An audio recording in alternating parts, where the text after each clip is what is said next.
Okay, so today we are going to start our unit on, well, it's going to cover a lot. It's going to be like genomics, proteomics, biotechnology, bioinformatics. It's going to be all of that like high level technology that they're using nowadays to do all sorts of cool things with DNA and genes. But before we start, I want to make sure that we're all on the same page with DNA itself. So I'm going to do like kind of just a quick overview of DNA and DNA replication. We're going to get way more in depth than you did freshman year, but it's okay. We're all going to relearn all of this together. So just kind of like a really short history of DNA. We've kind of talked about this, right? The history of selective breeding, and then we kind of touched briefly on Darwin. You've learned about him in the past, but maybe not in this class. And then we spent a lot of time with Mendel, right? He's our dude, right? We already know everything there is to know. And right now we're about here with the discovery of the molecular structure of DNA. That's where we're gonna go from in this lecture. And that was Watson and Crick. I don't know if you can read this date, but it's 1953. That is not that long ago. We're talking like less than 70 years ago, we discovered the molecular structure of DNA. That's like really, really recent. Like people were alive that didn't know what DNA was when they were born, right? That like it wasn't discovered yet when they were born. That's crazy. It is so recent.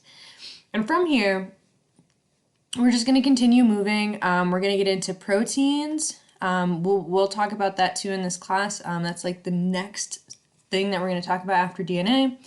And then eventually get into like Human Genome Project and like next gen stuff, which is like the top level stuff that like biotech stuff that is being used currently in labs.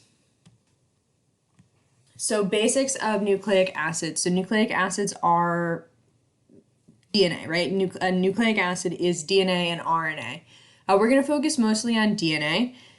And so just real basics, a nucleotide is a building block of nucleic acids. So DNA is made up of many nucleotides. So little tiny building blocks make up DNA. There are 4 nucleotides in DNA. There's adenine, guanine, thymine, and cytosine. Typically, this is just abbreviated as A, G, T, and C. You might see it both ways, but usually you'll just see the first letter. And then the structure of DNA looks a lot like this. So you have the backbone, which is like right here. The backbone is made up of a sugar and a phosphate group. Okay, so sugar and phosphate, and they just connect to each other as you go down. And then in between the two backbones, you'll notice that these are going in opposite directions, right? 5', 3', and then 3' to 5'. This is called anti-parallel. We'll get into that a little bit more later, but in between the two backbones, you have the nucleotide bonding. So purines bond with pyrimidines, and they are bonded with hydrogen bonds. So 2 are between A and T, and 3 are between G and C. Now, the reason that we know that these nucleotides bond in the way that they do, right? A is always bond with T, and G is always bond with C, is this guy named Chargaff. He did research and found that there is an equal number of A's and T's and an equal number of G's and C's.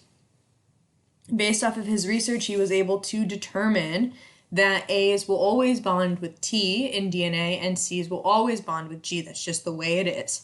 And he was also kind of able to figure out that based on purines and pyrimidines, how they were able to line up, and for every one purine, it will match up with one pyrimidine. Okay, this was confirmed with X-ray data, and that's also how we know that they match up, is because of the shapes, the molecular shapes of DNA. So, all very cool. So semi-conservative replication is how new DNA is formed.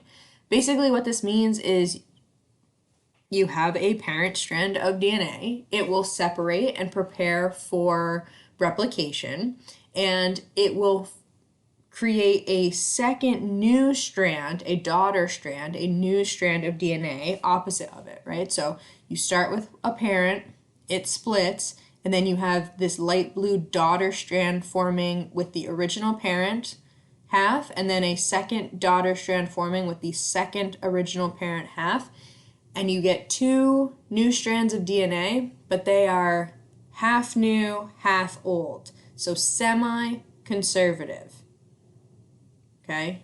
Partially new, partially old, semi-conservative. That is a key word. You should absolutely write that down. Okay, now we're gonna get into the nitty-gritty of DNA replication.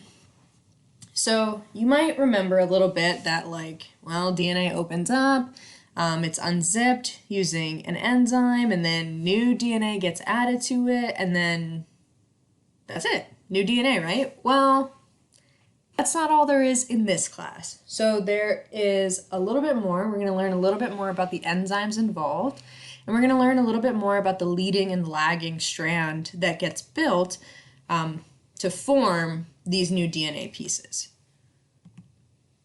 So I just wanted to kind of give you a general overview of DNA replication in bacteria and then DNA replication in eukaryotes. So in bacteria, you'll notice that DNA is circular. This is not how DNA is in our body. This is in bacteria. So you have a circular strand of DNA. You have the origin of replication, which is just where replication will start, and it will begin to form a bubble. As the bubble continues to grow out, right, the DNA is going to continue to be replicated all the way throughout this circle. It will bubble and bubble and bubble until it splits off into two new circular DNA strands. You'll notice that it has a dark blue circle and a light blue circle, so semi-conservative still. But you do have brand new, you've replicated the DNA, you have a brand new strand of DNA. Whereas in eukaryotes, which is like us, it's the same basic idea, right? You have the origin of replication, you have the bubbles forming, and eventually you'll have two daughter DNA molecules and two new strands of DNA. However, it's linear. So we have linear DNA, meaning that it goes in a straight line. So although the process is similar, the original setup is different. So we will have multiple bubbles forming in our DNA. So replication happens a little bit faster, sort of in relation, right? Because we have a lot more DNA, so it needs to happen a little bit quicker. And it just happens more frequently in one strand of DNA because you have multiple bubbles forming. Okay, so now let's talk about the enzymes themselves. So the first thing that happens is a replication fork is formed. So at the end of each bubble is a replication fork. And basically what that is just a region, like a Y-shaped region where DNA strands are elongating, where they're spreading out a little bit. Okay, so you have sort of like right here would be your replication fork. And then you have helicase, which untwists the double helix, right? Untwists the DNA itself. And it starts to unzip it as well. So you see that the helicase is coming in and it's like unzipping it, right? It's breaking those bonds that are holding the A and T's and C's and G's together. It's breaking those open to kind of have our two strands open and ready to get new DNA added to it. The single-stranded binding proteins, which are like these gray things right here, all they basically do is hold the two single-stranded DNA pieces away from each other so they don't reconnect to each other. And then topoisomerase just basically prevents supercoiling, so it unwinds and relaxes the twisting of DNA as it unwinds, so it kind of just like prevents it from over twisting and making it impossible to open up. So that's just sort of like an extra safety piece. After that, there are four more that you need to know about. So DNA primase is the first piece. So once the DNA has split open and you have two single-stranded DNA pieces, DNA primase will come in and create a primer, like a beginning piece of RNA, which basically allows the DNA replication to have a starting point. So DNA primase is the only enzyme that can do this starting point piece. So if it does not exist, you cannot replicate DNA. Once you have this primer placed, DNA polymerase 3 basically brings all those free nucleotides onto their complementary base pairs. So if there's an A there, DNA polymerase 3 will bring a T so that it matches up. And DNA polymerase 3 is responsible for actually aligning all of those new nucleotides up with those freestanding DNA strands. So because DNA is anti-parallel, right, it goes in opposite directions. This is how you get a leading and lagging strand, because DNA polymerase only moves in one direction. And because the DNA strands are anti-parallel, they move in opposite directions, but that's not helpful for DNA polymerase. So we're going to, on the next slide, talk about leading and lagging strands. Once DNA polymerase has kind of put up all of those nucleotides, DNA polymerase 1 comes in, removes those primers that were originally there and replaces them with DNA. So now you have full DNA strands. And then DNA ligase joins the Okazaki fragments, which is on the lagging strand, and forms a continuous strand. So let's talk quickly about the leading and lagging strands. So you have a leading strand, and you'll notice that it goes 5' to 3'. It will always do this.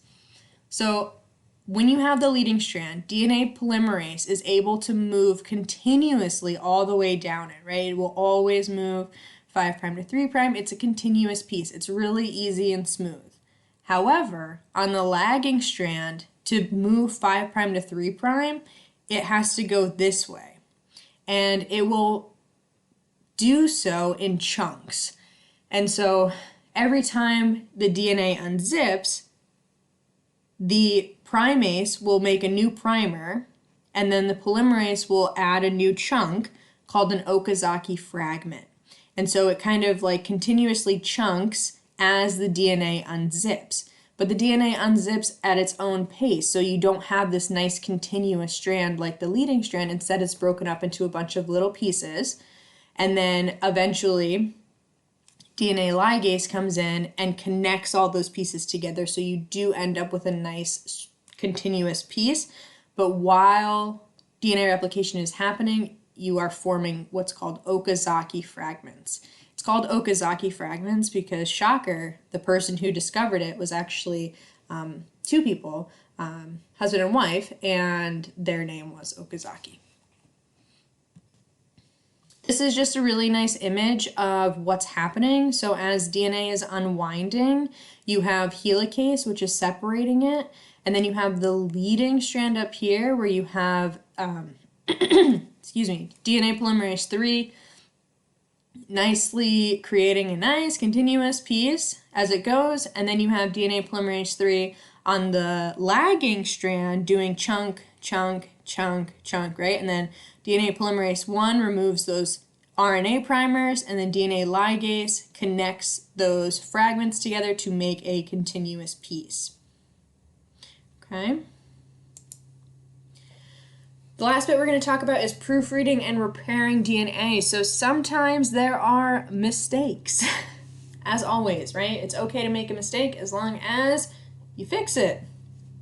So DNA polymerases proofread newly made DNA, right? Because they want to make sure that they didn't make any mistakes. So in a mismatch repair of DNA, so that's when like you accidentally mess up just a few, repair enzymes will come in and correct the errors, and easy peasy, done.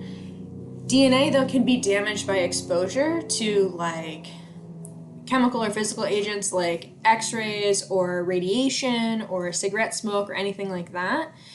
And so there's also a nucleotide excision repair, which basically has another enzyme called a nuclease.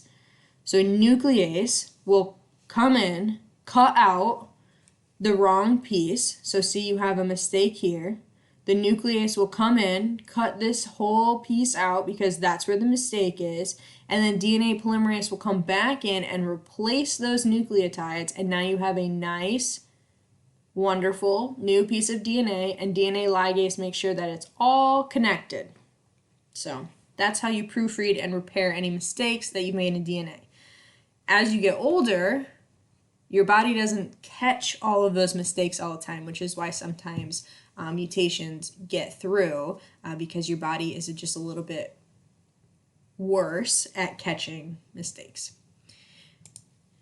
Now, if you thought that that was a lot and you are like, whoa, Miss Kalfa, this is like too fast after a break, check out this video. It's super nice and it's super fun to watch, and it goes over everything that I just said in a fun, cartoony way. So enjoy, and I'll see you next time.